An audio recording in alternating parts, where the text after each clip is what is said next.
আসসালামু আলাইকুম রহমতুল্লাহি ওবরকাতুহু। সম্মানিত দর্শক, ডক্টর মোহাম্মদ ইউনূস এবং গং এই কথাটাই ব্যবহৃত হচ্ছে। ভারতীয় পত্রপত্রিকায় গত ১৭ মাস ধরে তাকে কখনোই ডক্টর ইউনূস বলেননি। তাকে টিটকারি করে বলা হতো মোহাম্মদ ইউনূস। অনেকে তাকে জঙ্গি ইউনূস বলতো, অনেকে তাকে আরও কত আজেবাজে কদর্য ভাষায় আক্রমণ করত।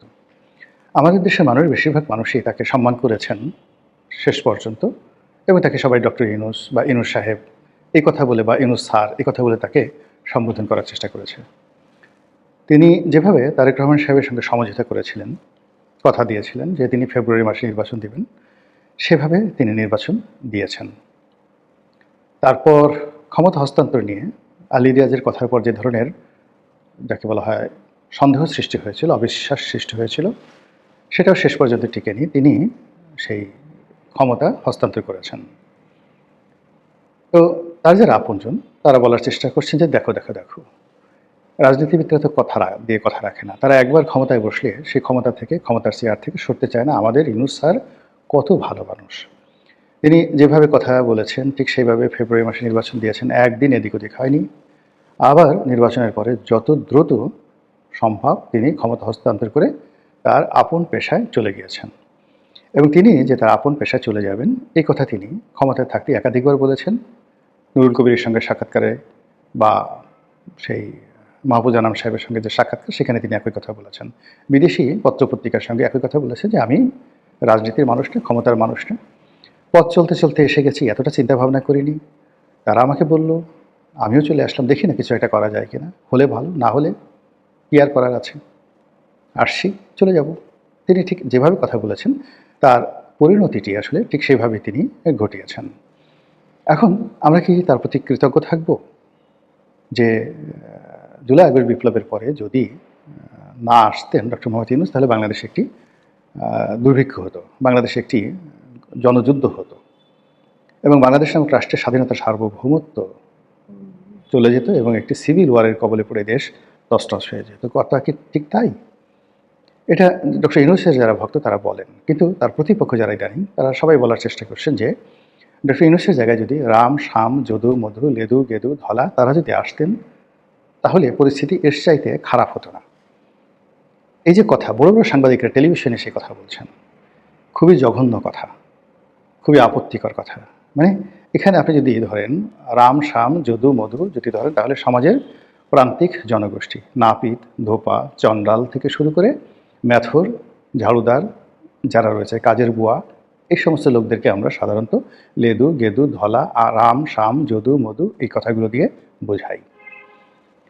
এখন যারা বলার চেষ্টা করছেন যে এই যে বুয়াকে যদি এনে বসিয়ে দেওয়া হতো, নাপিতকে যদি বসিয়ে দেওয়া হতো, তারপর মুসিকে যদি বসিয়ে দেওয়া হতো, তারাও যে ব্যাড পারফরমেন্স করতেন, সেটা ডক্টর মোহাম্মদ ইউনূস যে ব্যাড পারফরমেন্স করেছেন তার চেয়ে খারাপ হতো না। ইট মিনস ডক্টর মোহাম্মদ ইউনূসের জমানাতে যে অর্থনৈতিক দুরবস্থা তৈরি হয়েছে, যে মব কালচার হয়েছে, শিক্ষা দীক্ষার 12টা বেজেছে, ছেলেরা মেয়েরা রাস্তায় বের হয়ে পুরো সমাজকে যেভাবে অশান্ত করে তুলেছে, কিশোর গ্যাং যেভাবে বেড়েছে, প্রশাসনের সমস্ত চেইন অফ কমান্ড যেভাবে ভেঙে পড়েছে, এটা রামশ্যাম যদু মধু আসলেও এরকম হতো। আবার এটাকে যদি আপনি একটু ভিন্নভাবে নেন, তাহলে আপনি বলতে পারেন যে রামশ্যাম যদু মধুর পরিবর্তে যদি আম জনতা আসতো, অর্থাৎ ওই যে হান্নান মাসুদ, আম আদমি পার্টির, না এই যে বাংলাদেশে আছে একটা পার্টি যেটা, যাকে সবাই আম তারেক বলে ডাকেন, সেই তারেক রহমান সাহেব, ওই পার্টির প্রধান, তিনি যদি প্রধান উপদেষ্টা হতেন, তাহলে ওই যে যদু মধুর চাইতে তারা ভালো চালাতে পারতেন। It means doctor Mohammad Yunus, জনাব তারেক রহমান, মানে তারেক রহমান যিনি এখন প্রধানমন্ত্রী, তারেক রহমান না, আরেক তারেক রহমান আছেন বাংলাদেশে, তিনিও বাংলাদেশে যথেষ্ট বিখ্যাত তারেক রহমান, তিনিও প্রধান উপদেষ্টা হলে সেই আম জনতা দলের প্রধান হিসেবে তিনি, তারেক রহমান, বাংলাদেশকে ভালো চালাতে পারতেন। এটা আলোচনা হচ্ছে। আর যদি বলেন যে যোগ্যতম লোক যদি আসতেন, সত্যিকার অর্থে যোগ্য, দ্য লিডারশিপ কোয়ালিটি যাদের আছে, তারপর দেশপ্রেম আছে, তারা যদি ক্ষমতা আসতে, তাহলে এই 17 মাসে আল্লাহ রাব্বুল আলামিন যেভাবে ডক্টর ইউনূসকে সুযোগ দিয়েছিল, সেই সুযোগ কোনো যোগ্যতম লোক পেলে বাংলাদেশের আমূল পরিবর্তন ঘটে যেত। তো তিনি সেই কাজগুলো করেননি। কথা ক্লিয়ার। অন্য সবাই যারা বলছেন যে তিনি চলে গেছেন, ইনু সাহেবের প্রতিপক্ষ বলার চেষ্টা করছে যে তিনি যেতে চাননি, তাকে বাধ্য করা হয়েছে।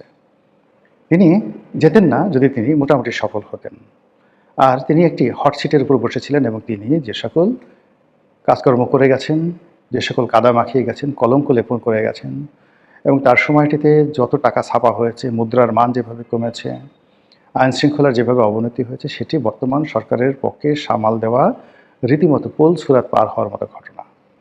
যদি পান থেকে চুন খসে, 19 থেকে 20 হয়, বিএনপির মতো দল, রাজনৈতিক দল তছনছ হয়ে যাবে এবং জনাব তারেক রহমান সাহেবের সারা জীবনের স্বপ্ন, সারা জীবনের অর্জন এলোমেলো হয়ে যাবে। এর ফলে কি হলো, ডক্টর মোহাম্মদ ইউনূসের জমানার যে কর্মকাণ্ড, এগুলো নিয়ে এখন চুলচেরা বিশ্লেষণ হচ্ছে। সব যে সঠিক হচ্ছে তা নয়। আমাদের দেশে ক্ষমতাকেন্দ্রিক রাজনীতি, ক্ষমতায় থাকলে মানুষ একভাবে কথা বলে, আর ক্ষমতা চলে গেলে মানুষের মাথা খারাপ হয়ে যায়। তো সেক্ষেত্রে ক্ষমতা চলে গেছে ডক্টর মোহাম্মদ ইউনূসের, এখন তাকে কেন্দ্র করে কিছু মানুষের যে রাগ, ক্রোধ, ক্ষোভ, এটা যেভাবে আসছে, এতে করে ডক্টর মোহাম্মদ ইউনূস বিপদে পড়বেন।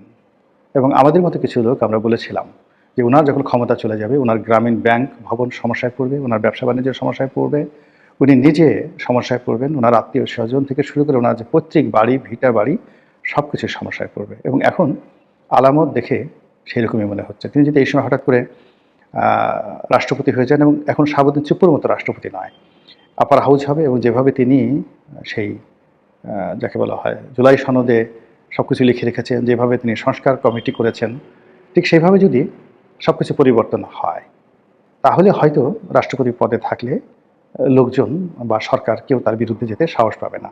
আদারওয়াইজ তাকে কিন্তু সমস্যায় পড়তে হবে। তো এই অবস্থাতে যে তার বিরুদ্ধে মামলার কথা হচ্ছে, মোকদ্দমার কথা হচ্ছে, এটা বোধহয় থামবে না, এটা চলতে থাকবে, ব্যাপকভাবে চলতে থাকবে। বিভিন্ন মানুষ তাকে মামলায় জড়ানোর হুমকি দিচ্ছে। আমরা চাই এই বয়োবৃদ্ধ মানুষটি যেন বৃদ্ধ বয়সে বেইজ্জতি না হন। মহান আল্লাহ আমাদের সবাইকে হেদায়েত দান করুন এবং হেফাজত করুন। আসসালামু আলাইকুম ওয়া রাহমাতুল্লাহি ওয়া বারাকাতুহু।